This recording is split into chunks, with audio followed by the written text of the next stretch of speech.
All right, here we go. 56-yarder. Does not have the leg. And Chris Davis takes it in the back of the end zone.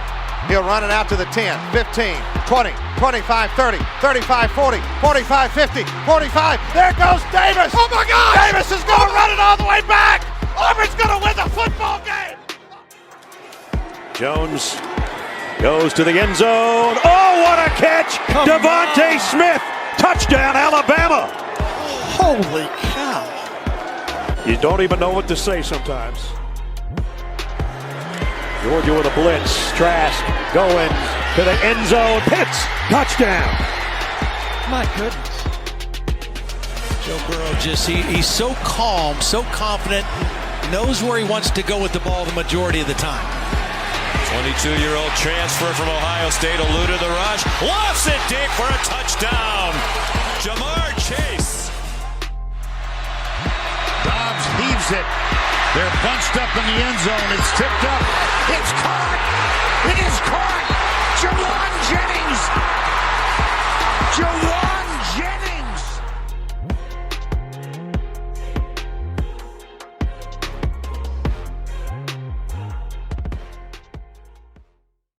Hello guys, and welcome in to the Southern Sports Bros podcast. I am Austin, aka Austin J _59, and I am joined by my brother Logan, aka Loco59 _. What's up? It's week 4 of college football, week 3 of NFL. We're going to start off as usual with some college football. We're going to do what we normally do and go through the big movers in the AP poll. And then talk some of the big games of week 4. And then I have a couple points I want to talk about, and it may give us some talking points. But we're going to start off with the AP poll. Number 1, Penn State jumps from number 10 to number 6 after defeating number 22 Auburn 28-20 in Happy Valley. Auburn drops 1 spot to number 23 after the loss. It was a really good game. I think Penn State has really showed that they're for real, but Auburn's not totally out of it with that 1 loss. They showed they were for real, but toward the end of that game, it really felt like the refs were handing that game to Auburn, and Auburn just couldn't get it done. Penn State obviously did. It's just there was a 4th down call. Penn State went for it.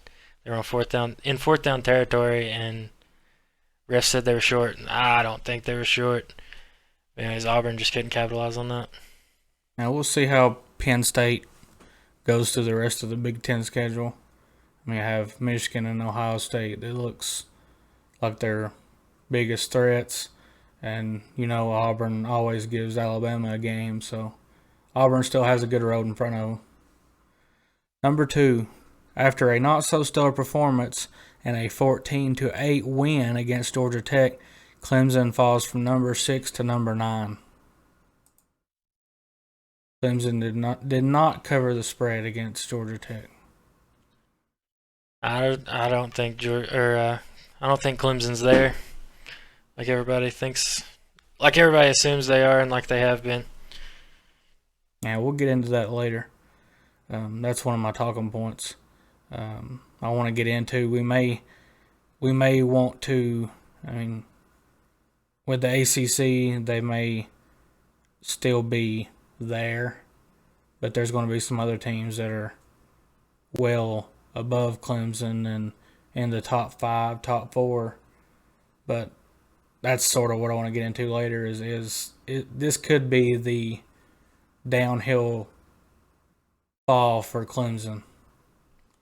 Number 3, Ole Miss beats Tulane, the same team that number 4 Oklahoma struggled with, by 40 points. Final score of 61-21, and moves from number 17 to number 13. Ole Miss is for real. Yeah, and they're not getting respected like they are for real. And I'll go ahead and call it.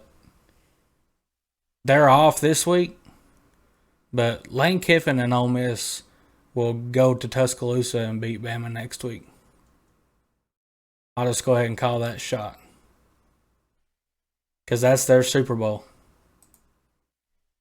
And I mean, it's a hot take, but I'll ride it. He'd be the first Saban descendant to beat him, wouldn't he? Yeah. Be a good game. And it's in Tuscaloosa, but If the same Alabama team that showed up against Florida shows up against Ole Miss, and Ole Miss shows up like they've been showing up, I'd put money on that. I mean, they have Southern Miss this week, so Alabama's basically getting a bye week too. But they still have to play. And I mean, it's just something to think about. I'll go ahead and put that hot take out there. I think they will. But we'll see. Number 4. Number 23 BYU beats number 19 Arizona State 27-17 and moves up to number 15. Arizona State falls out of the rankings. I said BYU is legit. So that's all I want to say about that. I think they're in this spot because they're 3-0. Legit and good, or No, like more in legit as in they deserve to be ranked 3 weeks ago and they weren't. Then they beat Utah State and now they beat Arizona State and they beat back-to-back ranked opponents, and I feel like they deserve more respect. Like Ole Miss, not like Ole Miss, but Ole Miss needs more respect. There's a lot of teams in the top 25 that need more respect, and I don't know. BYU's proven themselves though. Number 5. It's another team that I'm really excited to watch the rest of the year. Arkansas smashes Georgia Southern 45-10, improves to 3-0 and jumps from 20 to 16. They didn't give them a game. I mean, they pretty much dominated Texas. Mm-hmm. And come off of that and played Georgia Southern and showed that they weren't going to be taken advantage of by a cupcake team and just skate through that game. They took care of business and went on to the next week. That's what I like about these SEC schools that haven't been in the top 25 is like Arkansas and Ole Miss, they're playing like they're playing an SEC school in every game. They're not taking it for granted that they're in the top 25. They're fighting all the way through it. Because they know that as long as they do their job, they'll probably be ranked above some of these other schools that are in other conferences. Yeah. Number 6. Number 25 Michigan beats Northern Illinois 63-10 and moves up to number 19. Who did Michigan beat the week before? It was... How did they get in the top 25? Let me find it. I think it was Central something. They played a bigger team. Washington. Yeah. Washington Huskies. Yeah, Michigan's always been there. But the big knock with Harbaugh is, can he beat Ohio State? And that's going to be the big thing this year. That'll be one of the games of the year. I'm calling it. Games of the year is like... I mean, it always is. Well, yeah, but this year it's even... I don't know. I feel like it's bigger. It'd be the Michigan-Ohio State game. Ole Miss, Bama, Auburn, Bama. That'd be the 3 biggest games. Yeah, I mean, it's going to decide the Big Ten. And Georgia, Florida. Not big enough. I never have really liked Harbaugh, but this story has to show that he can beat Ohio State. Yeah, and how long does Michigan stick with him? He's been there forever. He signed a lifetime contract, but Michigan fans want to win, and if you don't win against the rival, then it don't really mean you're winning. Right. Number 7, Michigan's rival. Michigan State beats Miami 38-17 and jumps into the top 25 at number 20. Pretty sure they jumped up to where Miami was. Miami fell out. Miami had way too much hype. Yeah, didn't they start at like 11 or something? 15. Yeah. Number 1 Alabama against, no, maybe it was 11. I think it was 11, and then Florida was 15 week 1. It was number 1 Alabama against number 11 Miami. Either way, it was way too high. But I mean, Michigan State, Michigan will be a good game if Michigan State keeps climbing up the rankings. Yeah. I mean, right now it's 19-20. Michigan's 19, Michigan State's 20. And then this crazy upset that a team that I was high on after they beat LSU. Fresno State upsets number 13 UCLA by a score of 40-37 and enters the top 25 at number 22. UCLA falls from 13 to 24. So Fresno State is at 22. UCLA is now two spots behind them. Yeah, I wasn't going to stay up late enough to watch that game. I didn't watch it, but when I seen the score, I was shocked. Yeah. Those crazy games like that always happen on the West Coast, and you wake up Sunday morning, you look at Twitter, and you're like, whoa. Yeah, now we're going to get into two. I mean, there's not really much this week in college football. I mean, there's a few games, and we're going to do the usual top 25 spreadsheet and make our picks. But I just picked 2 games that are big this week. And do you want to talk Tennessee, Florida? Yeah, we can. I mean, we can talk about that too. Might as well. Okay, first game. I think this game should be a yearly thing. Last year they played at Lambeau. This year, number 12 Notre Dame versus number 18 Wisconsin in Chicago at Soldier Field. Last year they played at Lambeau. This year they're playing at Soldier Field. This is cool. Yeah, I like that. It's like Notre Dame's going to have the home crowd, obviously. Mm-hmm. And, I mean, you can give your opinion on the game while I look up the line. I want to figure out what the gambling line is. Yeah, so Wisconsin's going up, and I feel like Notre Dame's going down. They've been going down since they started. Wisconsin lost to Penn State in week 1, but they did put up a bigger fight than most teams that they play. A bigger fight than Notre Dame's been putting up against their schedules. I don't really know. I would call Wisconsin, and like if I was going to pick somebody, and when we pick, I'm going to pick Wisconsin. Yeah, Notre Dame will have the home field, but I just don't think Notre Dame's there. So this is yesterday. So they've changed, obviously. People bet, and it moves. Heading into their 3rd game of the season, the Badgers are actually favorites over Notre Dame. Right now, the Badgers are 5.5-point favorites. And I would expect Wisconsin to cover. Mm-hmm. If I picked it right now, I don't understand that line. I think they're seeing what you're seeing. Wisconsin's doing this. Yeah. Notre Dame's doing this. And even though Notre Dame's going to have the home field, Wisconsin's going to blow them out in this game. I feel like, honestly, I don't think Wisconsin's really going up. I just feel like they're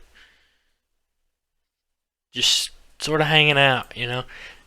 Notre Dame definitely is going down, but I feel like this game could turn the tide, you know. Like they might just meet like right here, play the game, and then flip-flop and go the other ways. Notre Dame's going to have the home field. It's going to be advertised all over TV, playing in the NFL stadium. this is Wisconsin's chance to like show we can play a big game. Yeah. And I think they'll blow Notre Dame out.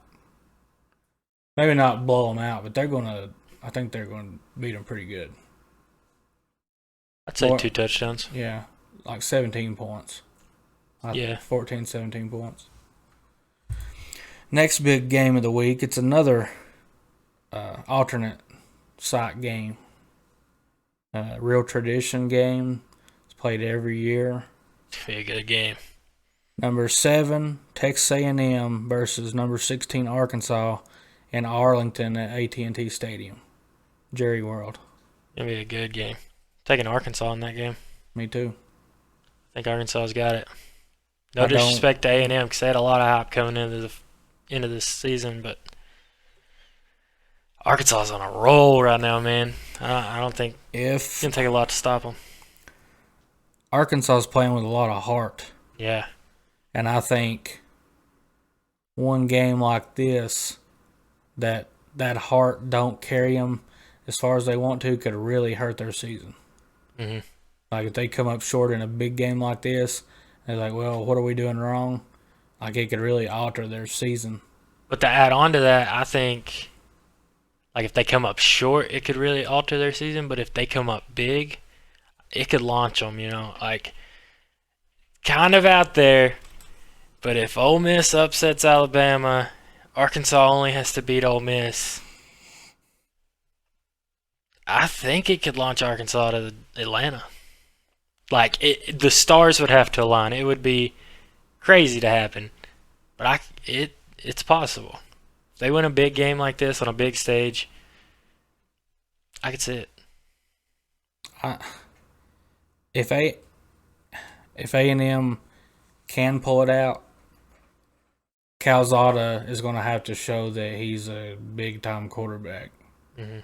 Because Haynes King, even though he's a freshman and he started out rough with like 3 interceptions, him getting hurt really hurt them as a team. So like they're going to have to prove that they can win against a big-time opponent without him.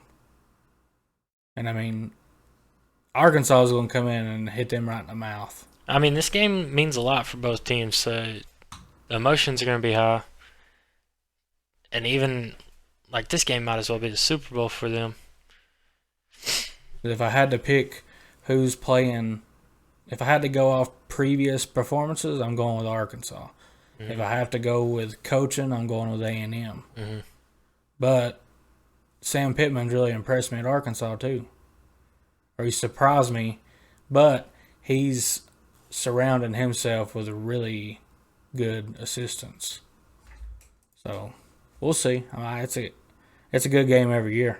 And those, I mean, we can talk Tennessee, Florida, but those were the two that I thought were the biggest games of the week. Next week is when it gets real.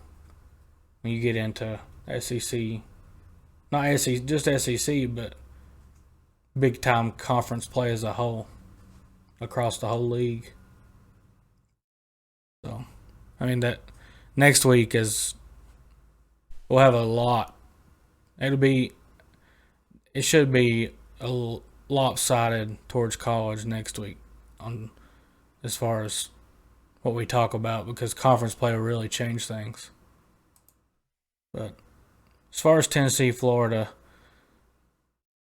coming off of a really, really hard-fought loss to Bama, and they looked better than I thought.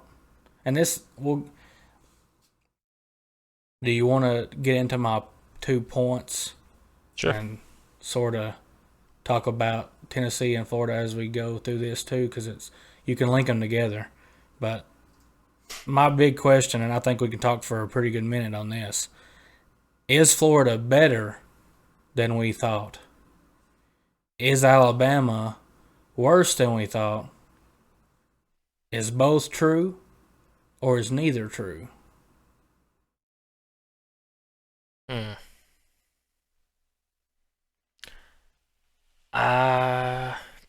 It's a hard question. I think Florida's better than we thought, but not as good as they looked against Alabama. And Bama's not bad, but they're not the old Alabama.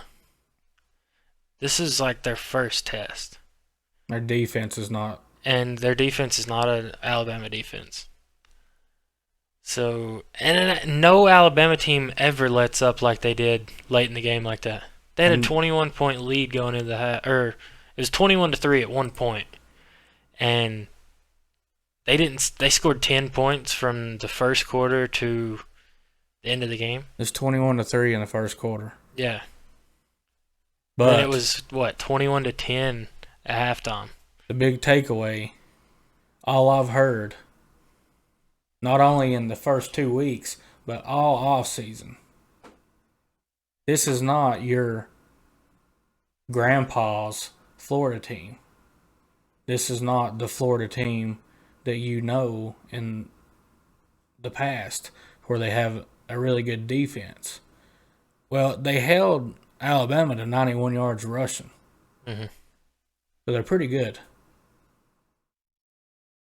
I think Florida's defense is a lot better than we thought. I think Alabama's defense is a lot worse than we thought. Mm-hmm. I still, even after this game, do not trust Emory Jones. I don't know why. I just think, he was 18 for 28, 195 yards and an interception. Another big thing that people don't realize is Alabama's got a whole bench of 5-stars that they can put in. Like, it's next man up, and it's the guy behind you is another 5-star just like you. Mm-hmm. But what that 5-star ranking don't get you is when you come in as a freshman, especially look at Bryce Young. How many starts has he had? When you come in as a 5-star freshman, you don't have experience playing on the road in the swamp. I think that's the big thing with Alabama from year to year is getting those freshmen and those big-time players to be prepared to go on the road. Yeah.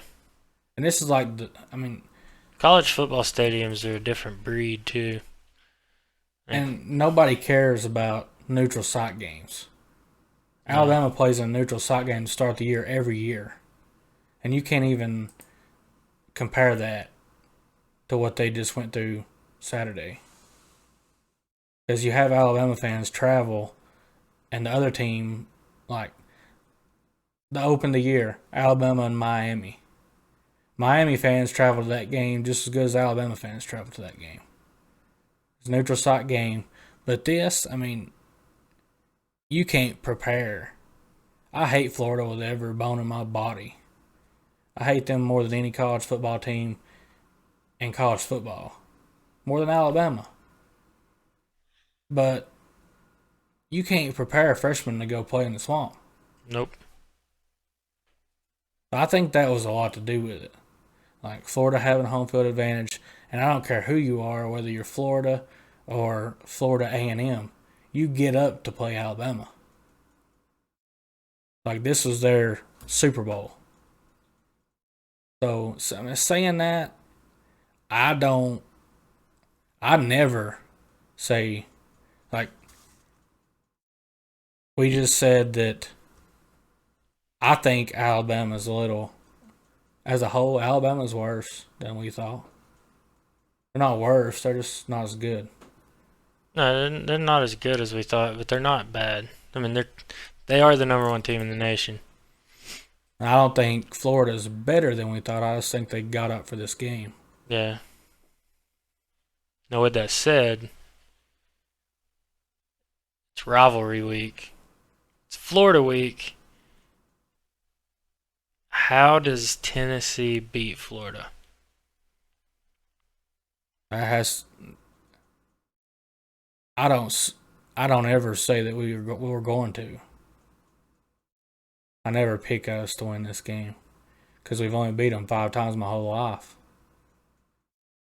True. But this year's Tennessee, it's like... you have to, if you if you hope to win, you have to pray to God that they're coming off a high in this game. Like, you have to pray that this game took everything out of them. You have to pray that they're beating themselves up in practice this week, only thinking about that game and not thinking about you. I mean, they're not overlooking us. No, I'm not saying they're overlooking, but they're beating themselves up that they came that close. Because if they pull off that upset, that completely changes everything. People start going crazy and putting Florida above a lot of teams that they probably aren't actually above. They'd probably jump 6 spots, while Bama would probably drop 2. 6 is probably a stretch, but you know what I mean. Like that question you just asked, is Florida better than we thought, would be so exaggerated if they would have pulled that upset off. And well, we have good running backs, but our running game's not steady. We will have Cooper Mays back, so our offensive line should be rearranged back to what it should be. We don't have to move people around. Past 2 weeks, we've had to move the whole offensive line around and shuffle it. So that'll be back to normal. Hopefully you can run the ball better, but they held Alabama to 91 yards. I'm not banking on them running the ball against Florida. Could it happen? Yeah. And we all know how our quarterback situation is. I mean, it depends on who plays, but there ain't neither one of them been able to hit the deep ball. Every one of them's overthrew it. And, I mean, you're going to have to hit that deep ball a couple times. And you're going to have a couple turnovers go your way. And that's to even keep it close. I mean, they may go down there and beat them. I don't know. Florida may come into this game just beat up and over it. But I doubt it. It's one game. And we could go down there and play with our hair on fire and look better than we have all year. But has Tennessee ever done that? No. I don't know how to feel about the spread. Right now, Florida's 20-point favorites. And I don't even know if there's that many points scored in the whole game. really, see, that's my thing is, I feel like our defense is good enough to slow them down. If we can get our offense going, we might be okay. We might hold them within a touchdown, if we're lucky. Their running game's crazy, though. And they got 3. I don't feel like we've seen our defense's full potential. They got a 3-headed monster at running back, so they're going to run the ball, and that's good. It's a hard game to talk about. It's hard. It's a hard game to talk about. No, you don't understand if you're not a Tennessee fan. You don't understand if you're not a Florida fan. It's one of those games where you don't expect something to happen, but if it does, then you just want to be surprised. You're right. Like, I was at the game where we beat them last time, 2016. But other than that, last time we beat them in Gainesville was 2003. So miracles happen every day. It don't happen often. But like I said, any given Saturday or any given Sunday, anybody can be beat. Mm-hmm. So I'm not going to roll it out, but do I think it'll happen? No. Do I think they'll cover? No. But we'll see. I could see it playing out like a few years ago when it was like 10-7. 9-10.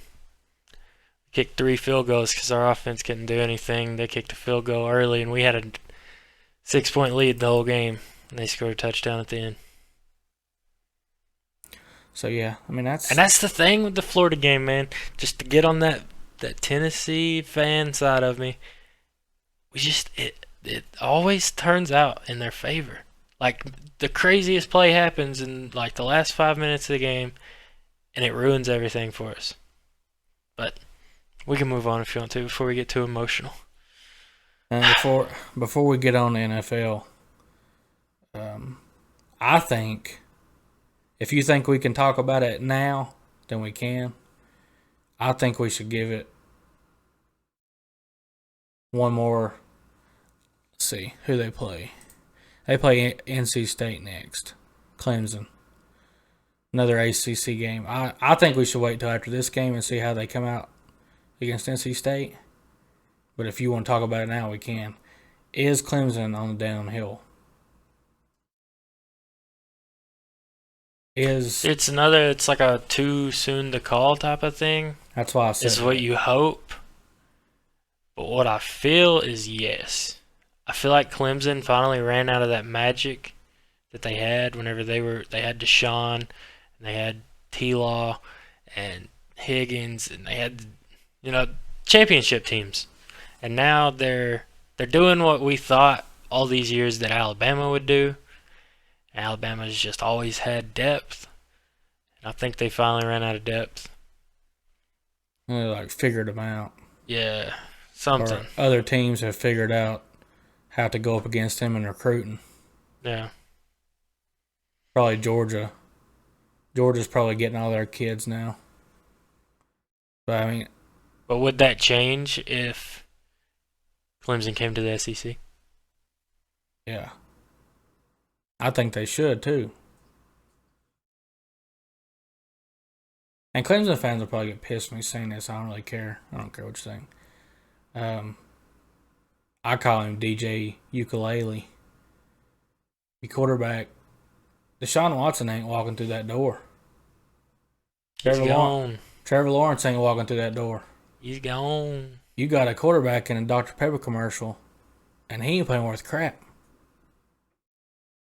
And you got coaches saying that he needs to lock down on fundamentals. Not a good look. A little too late for that, huh? Yeah. I don't think they'll be in a playoff this year. No. That's why I posted the question on Twitter a couple days ago talking about more than 2 SEC schools in the top 4. What do you do? Right here they have NC State, Boston College, Syracuse, Pittsburgh, Florida State, Louisville, UConn, Wake Forest, and South Carolina. Easy schedule. It is easy, but it is conference games. So, how many other teams are above them that's going to push them out? I could see them being first one out, number 5. Nah, I don't even know. I could see them being lower. Because, you're going to have Oregon or Oklahoma going to push them out. Mm-hmm. You're going to get 2 SEC schools in, Alabama and Georgia, and then Pac-12 and Big 12. Or Ohio State. I don't know. It's still too early to call. Or Michigan. Never know. Still too early to call. You just got to see how it's going to shake out. It's a lot. Everything's going to change. Mm-hmm. It's just week 4. So. But yeah, I just wanted to. We'll revisit that later on in the year. I think they are on the downhill. Are they there yet? No, but they're heading that way. They got trouble. And that Lynn J. Dixon kid, their running back, we was his second team he was choosing from. He just announced this week he's transferring. He went into the transfer portal because evidently he can't stay out of the doghouse with his running back coach. So they got drama, and one of their best defensive players is out 7 to 8 weeks. So, but we can move on to NFL. All right, got a couple headlines. There's a lot of close games over the past week. Half of the games or something were by a field goal or less. It's crazy. Anyways, we're just gonna get it out of the way. Jameis Winston, I said I would apologize to him. I don't know if I jinxed him. I don't know what happened. It might be too early to say. I hope it's too early to say. Same old Jameis. it was bad. 11 for 22, 111, 2 touchdowns. Wasn't a good look. How many interceptions? Huh? How many interceptions? 2. Yeah. I don't know, he was just staring down one side of the field. Me and you watched the game together. We talked about it. He stared down one side of the field the whole time. Whole game he was looking at. He would drop back and look at the left side of the field. And I mean, there might be the off chance he stares down the right side of the field. But either way, he's not going through his progressions. It's just an obvious fade spot. Yeah. Coming off a beat down on the Packers is just obvious. I mean, it was obvious they weren't going to perform in that game. I called that. Like I told him, like I told Logan Sunday, if I do put money on games, I don't do it for my teams. But if I put money on that game, I'd have put my mortgage on the Panthers. That's just that's a fade spot. You fade that. When they come off a big game like that, you fade it. I mean, it was pretty obvious what was going to happen. I didn't expect him to be that bad. No. I thought they'd at least put up a fight. Like, you said you've been saying that all week. I figured if that was the outcome, it wouldn't be that bad. Well, I figured it would just be the spread, 3.5. Yeah. I didn't think they would beat down us. Mm-mm. It was bad. Anyways, to get off the football subject, at least the game, we got about 3 hours ago, news broke that the Caesars Dome, Superdome, was on fire. New Orleans Fire Department said it was in the process of responding to the fire and was quickly able to tame the blaze. One person was taken to the hospital with minor injuries. A crew was power washing the roof in preparation of it being painted. No cause has been determined at this time. Saints have been away from New Orleans since Hurricane Ida caused severe damage across the city. They are set to return for their New Orleans home opener in Week 4 against the Giants. It's unclear at this time if the fire will impact those plans. So that was pretty scary. I was at work whenever that broke, and I don't know how bad it was, but it looked pretty bad. But if they got it under control pretty quick, it shouldn't. Hopefully, won't affect things for the. You could see the guy on top of the roof. Yeah. With the pressure washer, trying to spray the fire, but it sort of looked like to me maybe the pressure washer or the generator. It's a multi-million-dollar stadium. I'm sure they don't have a generator, but New Orleans has been without power for weeks. So I mean, they could have turned the power back on and something went wrong. Possibly. So, yeah, I seen it. It was like plummeting, like black smoke, like crazy. Yeah. They'll get it fixed. They got money to fix it. Got some primetime games to talk about. Thursday night recap. We got Washington football team versus New York Giants. Taylor Heineke versus Daniel Jones. Both quarterbacks trying to prove themselves and that they're worth something. Heineke's trying to prove that he deserves the starting spot. Daniel Jones is trying to show that he is a franchise quarterback, and Giants shouldn't move on from him. But I feel like both quarterbacks performed good enough in that game to stay alive for now. But at the same time, I only feel like they looked good because they were playing who they were playing. If that makes sense. Like, I feel like if they were playing the Rams or the Buccaneers or any of the top dog teams right now, I feel like it wouldn't have been the same outcome. They'd have looked like clowns. But Taylor Heineke was 34 for 46, 336 yards, 2 touchdowns, 1 interception. Daniel Jones, 22 for 32, 249 yards, 1 touchdown. Both quarterbacks just proved that they're too young to compete. You know, I mean, they're at the highest level of football right now, but they're not at peak performance. They're not going to compete in the playoffs.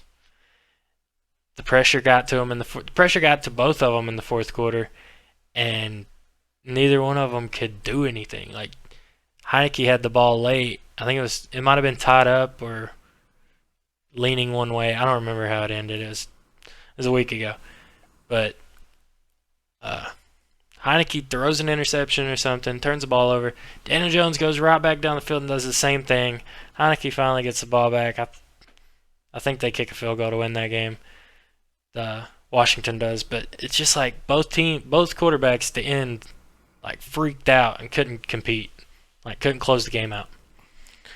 But I really wish that game would have been a Monday night game to see Peyton and Eli break down young quarterbacks, see what they thought about it. I like Heineke. Yeah, I do too, but He's did he not start that playoff game where they about upset the Bucks last year? Pretty sure he did. he played in it. I don't know if he started. I liked him. I know it was the only criticism I heard after that game it seemed like he had forgot that he could run. Yeah, he was. I don't know. Like I said, though, I feel like he looked that good because of the teams they were playing. And I've never liked Daniel Jones. I've never been impressed with him. Yeah. I did have money on him to the player prop, Daniel Jones over 21.5 rushing yards. That was free money. He gets that in one play. He does. He can run. He broke out a couple of big runs. And that's the one good thing about him. He can run, but I've never been. I think the Giants are just going through another phase where they'll have a new coach, and at the end of the year, they're going to have to decide if they want to draft another quarterback. I hope that's not the case. Hate seeing any team like that. And they may end up with a number one pick. They could. They're one of them teams that's in them and Falcons. I don't know who else. Them. Falcons, Jets. There's a few teams that could get it, but yeah, we'll see. Honestly, Daniel Jones, Texans, Heineke, they could get it turned around. But then we got Sunday night, Chiefs and Ravens. Great game. I think it's 35-36 final score. Lamar said in the press conference, he said it was great to finally shake that monkey off his back. And Lamar's never beat Patrick Mahomes and the Chiefs. Never beat the Chiefs. The Ravens haven't beaten the Chiefs since 2012. But Lamar really looked like he evolved. He looked like a completely different guy. He looked more mature. Like, I don't know. You always hated on Lamar. Said he was a running back. And most people do. But I don't know. He looked like a quarterback. He wasn't overrunning the ball. He had that perfect balance. He took the runs when they came to him. But he didn't force anything like he normally does with all the jukes and the spins and the crazy stuff. Just like patient. Just patient, good football. It honestly looked like the Chiefs just weren't worried about him until it was too late, and they were. Chiefs never should have lost that game. No. But it looked like, early on, the Chiefs, other than the Honey Badger, with his pick six and interceptions. How about the Honey Badger? Yeah, we can get to that in a second. But other than that, the Chiefs just didn't look like they were too worried. And then they're like, oh, God, okay, they're here. And it was too late, and the Ravens were in it. I feel like if they would have not acted like that and been more hot out of the gates, then they'd have been okay. Yeah, so we can talk about the Honey Badger if you want to, coming off COVID leave, or COVID protocol. He had 2 interceptions. One of them was a pick six in the first quarter. And I don't even know what the rest of his stats were after that. But he went crazy in his game back. It was like pretty close together, too, those 2 interceptions. Yeah, they were both in the same first quarter, I'm pretty sure. Back to back, pretty much.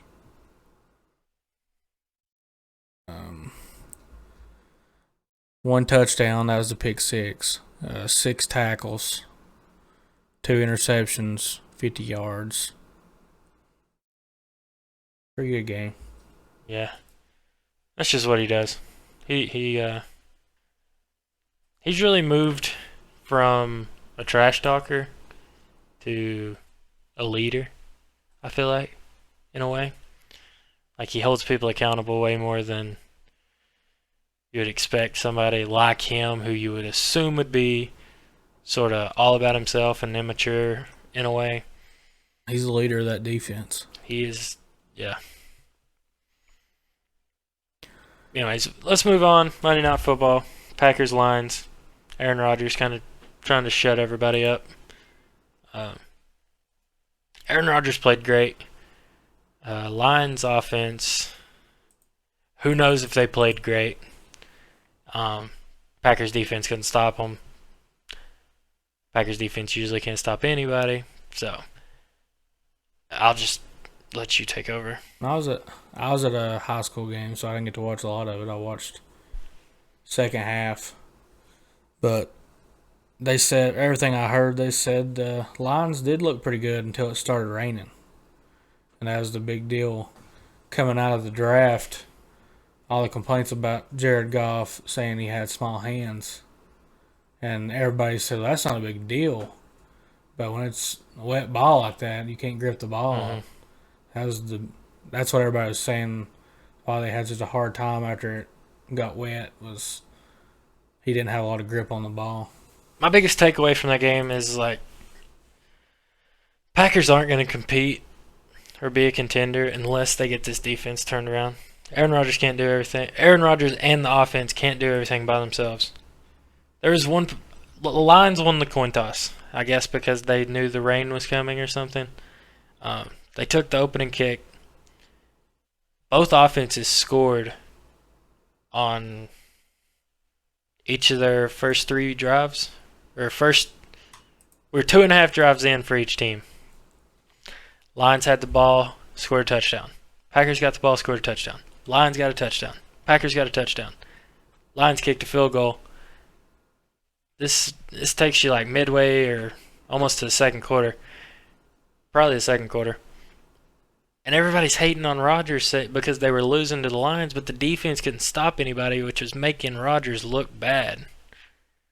The way I would explain it, and you said they're not contenders if they don't get the defense. It's not only that, and their best players on IR on the defense. But they shut down Devontae. Or try. I mean, they pretty much did. Mm-hmm. They took him out. I mean, they didn't completely eliminate him, but they slowed him way down. And once they done that, Rodgers just starts throwing these little out of the backfield routes to Jones. Mm-hmm. When the Packers play a team, and I would say like this team would probably be like the Rams. Or any team that has a shutdown corner and good linebackers, they need another receiver to step up. Because if you get a team that has a shutdown corner that shuts down Devontae, and then those linebackers shut down those out of the backfield routes, who's going to step up? Like, I had a bet last night, and I didn't even watch the game hardly. And it made me mad that it didn't happen because, like, everybody expected it. Like, all the prop sites, all the articles I seen. And I don't go in there and look for articles and just bet what they say because that's stupid. But everybody thought that Randall Cobb would get a touchdown last night. Mm-hmm. Like, put a little bit of money on any time touchdown score from Randall Cobb. And it didn't happen.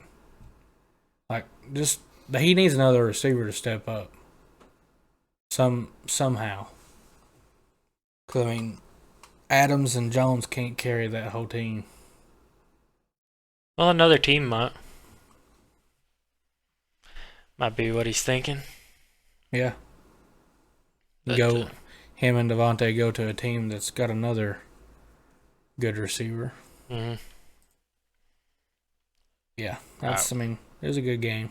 All right, let's predict the upcoming primetime showdowns.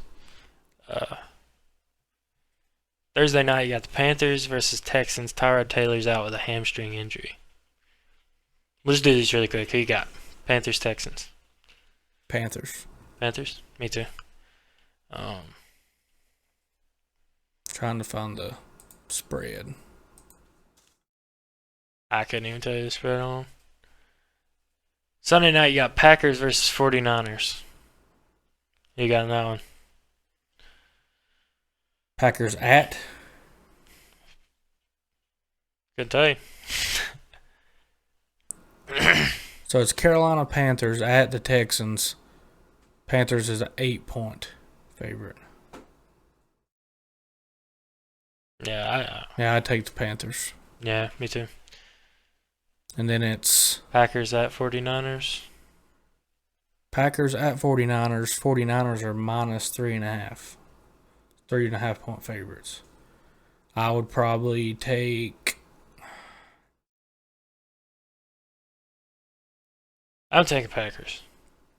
I'm betting on Aaron Rodgers. I got faith that the 49ers offense is not enough. Hopefully the defense can contain them. We got a lot more injuries too. Yeah, I got the Packers in that one. Yeah, I'll take the Packers too. We got Plus 3.5. It's hard. I mean, Packers kick a field goal to win. Even if the 49ers are good and the home field advantage, Packers should win and cover. yeah. And then Monday night you got Cowboys versus Eagles. At the Cowboys. Cowboys are 4-point favorites. Yeah, I'd take that. I'd say Cowboys by like 10. Easy. No disrespect to Jalen Hurts. Yeah, Cowboys in that one. I agree. I know you want a little drama and try to disagree and make competition, but I agree with all your picks. I just don't think the Eagles have enough. No. And they're just, I don't know. The Cowboys look good too. Dak's gonna have a comeback year, I think.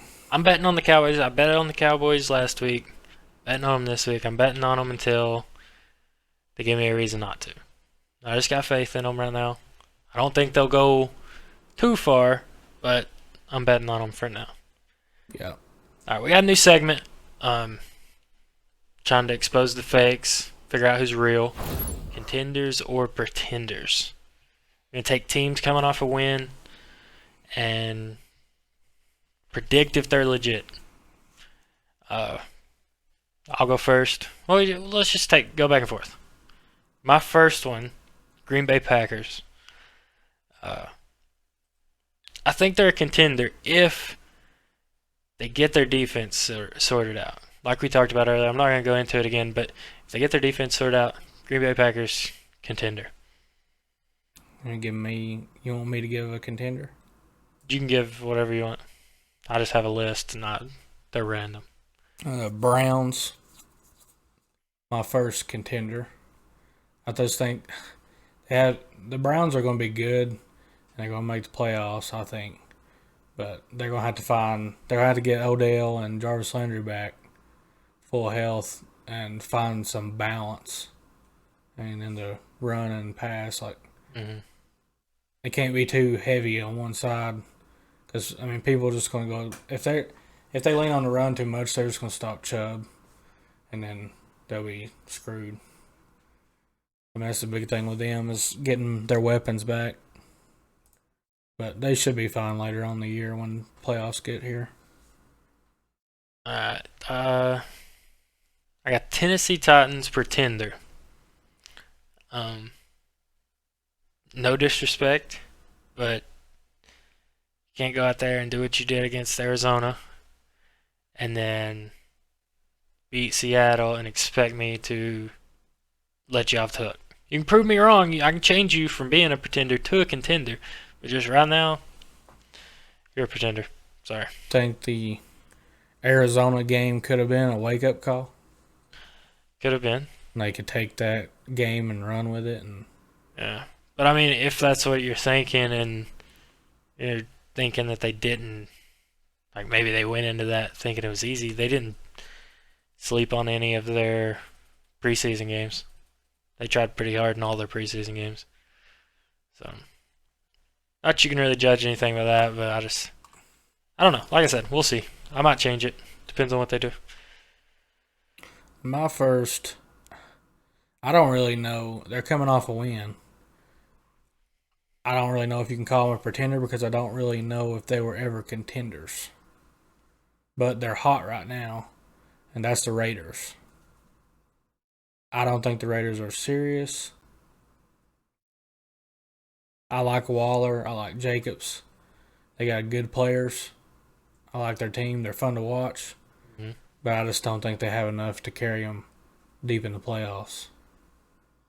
I agree with that. I don't know that. I mean, like you said, not that they were ever contenders, but I don't know. I'm gonna keep my eye on them for sure. Now, like I said, they're hot. So, I mean, if they can stay hot, then that's one thing, but I don't think they will. I got Baltimore Ravens coming in as a pretender.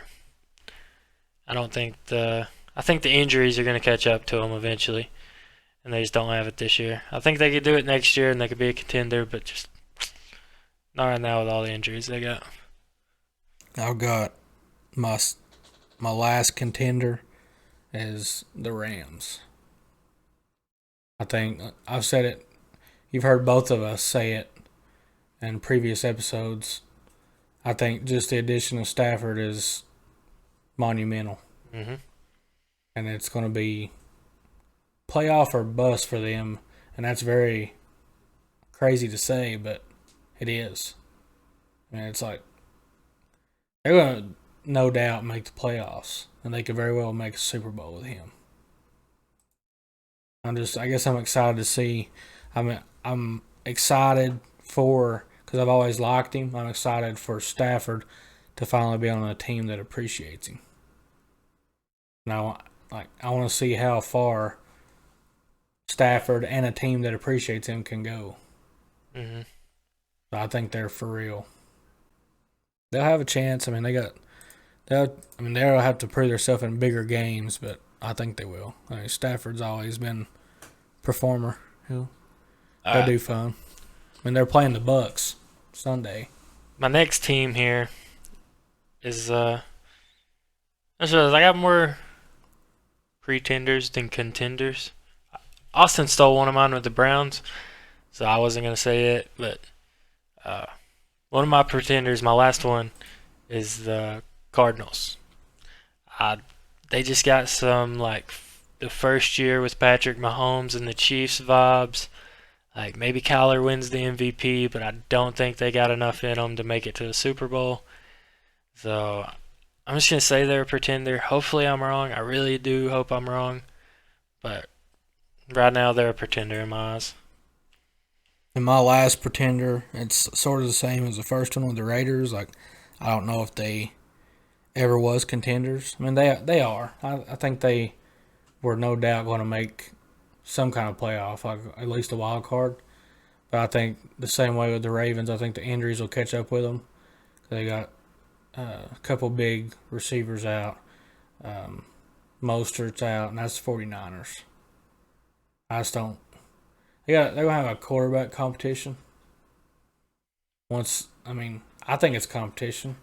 Same way with Andy Dalton and Fields. I mean, You got half the fan base wanting one, half the fan base wanting the other, and the team don't care what the fan base wants. But one little bad performance, and it's going to change the attitude of the team. I just don't see the 49ers making it. I mean, I think they will make a wild card, but they can't go deep. All right, we got another new segment. Good little discussing point is road to the Super Bowl. I'm gonna give some names of some teams, and then me and Austin, mainly Austin, but we're gonna fire back at each other, see what those teams need to do to make it to Super Bowl 56. First up, and we sort of already hit on some of these. I made these before. We got the Green Bay Packers. What does Aaron Rodgers and the Green Bay Packers have to do to make it to the Super Bowl? I said it earlier, and you said something earlier, and I agree with your point. But I mean, like I said, their biggest. I think the Packers' defense will always be fine. Like fine. I mean, they may not be elite, but the Packers' defense always will be good enough. But I think the more important point is my point, and that's not me being any kind of way, but I think somebody else is going to step up. I mean, whether it's they're not going to get any trades in, but somebody's got to step up and say, "Hey, you can count on me. Yeah, Throw me the ball." Yeah, and like you said about Cobb, it's just I feel like it's sort of been that way, you know? Because you just cover up one of them. Well, for instance, we can go to Tampa Bay. Look at all their weapons. You cover up Mike Evans. Look at how many people you got to throw the ball to. And I don't know. And I forgot about Lazard too. And they got him too. Mm-hmm. It's just if you have other weapons besides Adams or besides Jones, the coaching staff has to utilize them. Like, if you notice, I mean, they're football coaches and they get paid millions of dollars, so they're going to adjust. But I think you have to work your offense around more players than just 2 players. 3 players if you include Rodgers. But I mean, I'll never bet against Rodgers. Mm-mm. They'll go far. Yeah, I don't know if after what I saw against the Lions, I don't think they are quite Super Bowl material, like I said earlier in the year. But I don't know. We'll see. Then we got. Trying to pick one because I don't want it to be the same stuff. Boring and boring and boring. Buccaneers. And I mean, I know you look at them, or most people are going to look at them and say, well, they're returning everybody. Do they need to do anything? But there's a lot stuck out. And that's the running game. Everywhere Tom's been, or most years, Tom's won Super Bowls. It's been with a great running game. And that's for everybody winning Super Bowls. Everybody says you're not going to win Super Bowls without an established, solid running game. That's just how football works. You don't have a running game, you don't have a passing game. So I feel like if they get that going really good, they'll be okay. And I think they could repeat. Everything else looks good. But I don't know if you have anything to say about that. Yeah, I agree with that, and I think their defense has to stay elite too. Mm-hmm. Other than that, they have a pretty good road ahead of them to get back to where they were. Yeah, that's true. They should be fine. I mean, as long as their defense was good to end the year last year, like they really buckled down towards the end of the year, and that's what helped them make that playoff run. But as long as their defense can stay healthy, they'll be fine. All right, I'm going to double down on this next one. I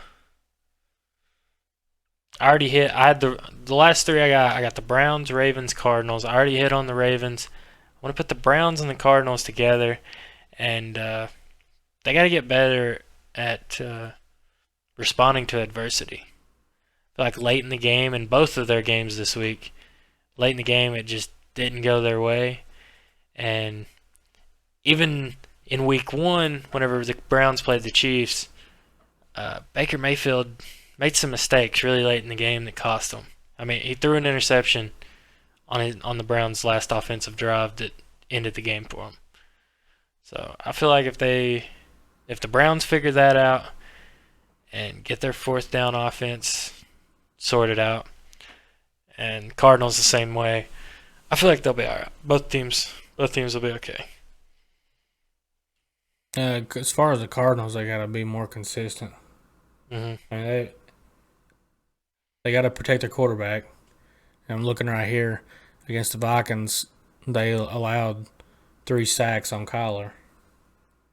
I mean, he is good at scrambling, but still. And they only had 1 sack. And we talked about, I mean, they let Tannehill up. I mean, I think with them it's just, and with the Browns, it's consistency. And that was the big thing with the Browns, like Clowney, when he was with the Titans, that was his big thing. Like, he never was consistent. And he looks better with the Browns so far. And then him and Myles Garrett together, they look dangerous. But, I mean, you can look all you want to, but you got to go out there and do it. It's true. I mean, we talked very high on the Cardinals and how they handled their free agency in the offseason, but like you said, how you look and how you act is 2 different things. Because, I mean, it's pretty obvious. The Vikings watched the film and put a stop to Chandler Jones. Mm-hmm. So, I mean, you're going to have teams, once you get film on tape, you got to figure out something else. Yeah. So, that's the big thing with them. Like, yeah, the Cardinals are loaded and the Browns are loaded, but they're going to have to figure out how to be unique. But that's all with them. I mean, they be unique and be consistent. That's all I really know to say about that.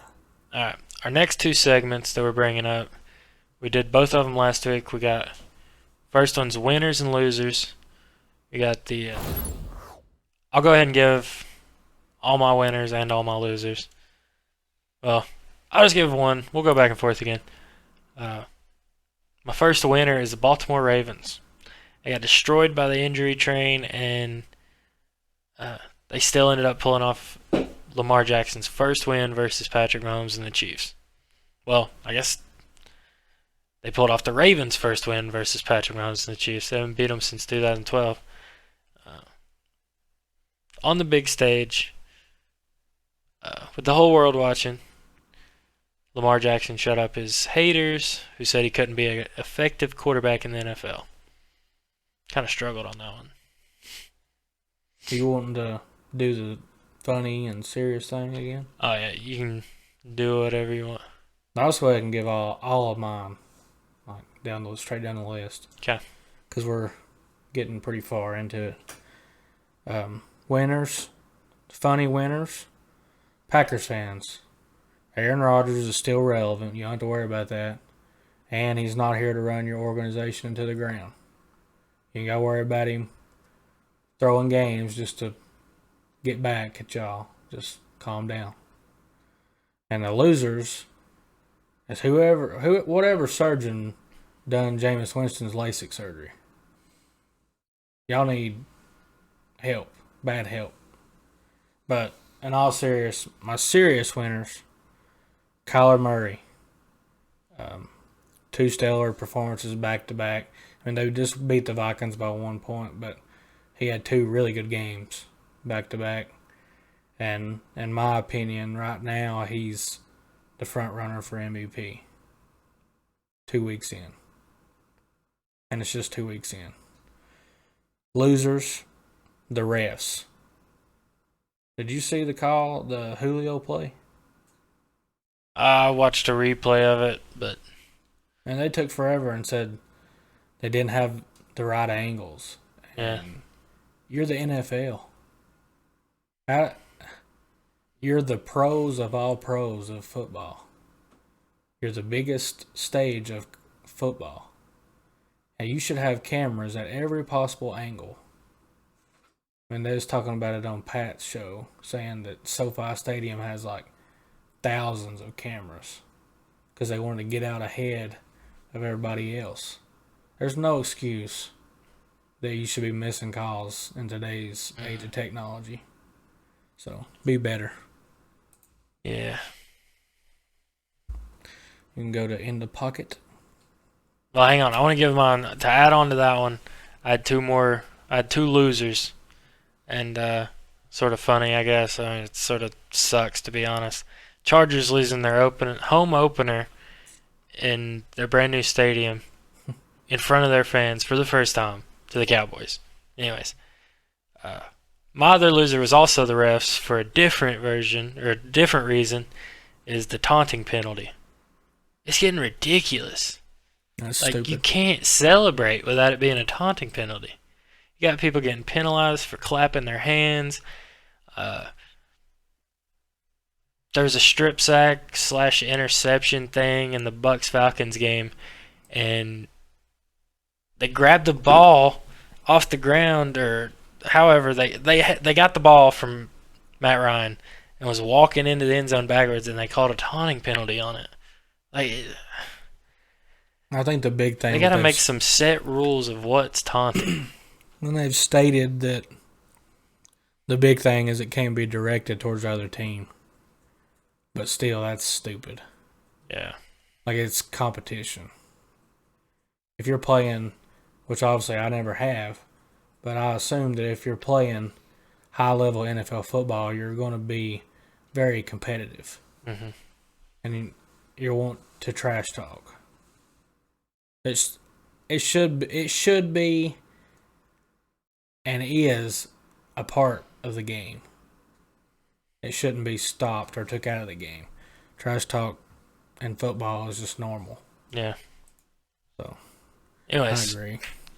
moving on to the next segment that we introduced last week. In the pocket. In the pocket, we pick who we thought were the best quarterbacks of the previous week and who we predict will be the best quarterbacks of the next week. We'll start out my prediction from last week. I said it would be Matthew Stafford versus the Colts. He was 19 for 30, 278 yards, 2 touchdowns, 1 interception. Now, after all the games have been played, I've decided that my quarterback for this week is Tom Brady versus the Falcons. He's 24 for 36, 276 with 5 touchdowns. Now, next week, I'm thinking Kyler Murray versus the Jaguars. Can he go his third time a charm that he just falls off, or does he do 3 in a row? Versus who? Jaguars. No, he won't have no problem. Hope not. So I picked 3 for 3. My prediction last week was Russell Wilson against the Titans. And he did have a good game. He was 22 for 31, 343 yards, and 2 touchdowns. And the Titans ultimately came back and won the game, but he still had a good game. Mm-hmm. And like you said, after all the games was played, I changed my pick. And you touched on it earlier. I've always threw off on him and said that he wasn't a quarterback and that he was a running back. But Lamar Jackson really proved me wrong. He did have 2 interceptions, but he was solely the reason why the Ravens won that game. Him running around and making plays with his feet. And I got the stats. He threw 2 interceptions and don't even pay attention to the passing stats. I mean, they're there. 18 for 26, 239 yards, and 1 touchdown. But here's where the game was won. 16 rushes for 107 yards and 2 touchdowns. I mean, that's, like I said, that's the sole reason they won the game. Mm-hmm. And I'm not saying that I love him and that I still like watching him, because I don't. I would much rather see a balanced quarterback that can run and throw, and I don't think he's the best thrower. But he did prove me wrong that he's a really, really good athlete. So that was mine. And my next week, or this week, prediction, mainly out of excitement, and I'm hoping that he can come out and it's going to be tough. It's going to be real tough for the rookie's first start. Andy Dalton's out. He's out. He's hurt. So Justin Fields is getting the reins. He has to play at the Browns. So it's going to be tough. But I'm excited to see if he can come out and prove people that he should have been the starter the whole time. It's really a bad game for him to start in, man. Yeah, he's going to have Garrett and Clowney in his face all day. Yeah. But that's my pick for this week, and hopefully it happens. I mean, I'll probably end up changing it just like I did this time, but I'm just excited to see how Fields does. Yeah, I mean, like I said, it's just tough. Like, I feel like those first two games were just made for him to start in. It would have been so much easier for him to start in. Yeah, getting a rhythm. Yeah. Because I feel like the Browns is a first challenge. And now you got to go into a hostile environment. Yeah. Yeah. But I think that covered everything I got. Yeah, that's pretty much it for me too. I just want to apologize for if any of this seemed clunky.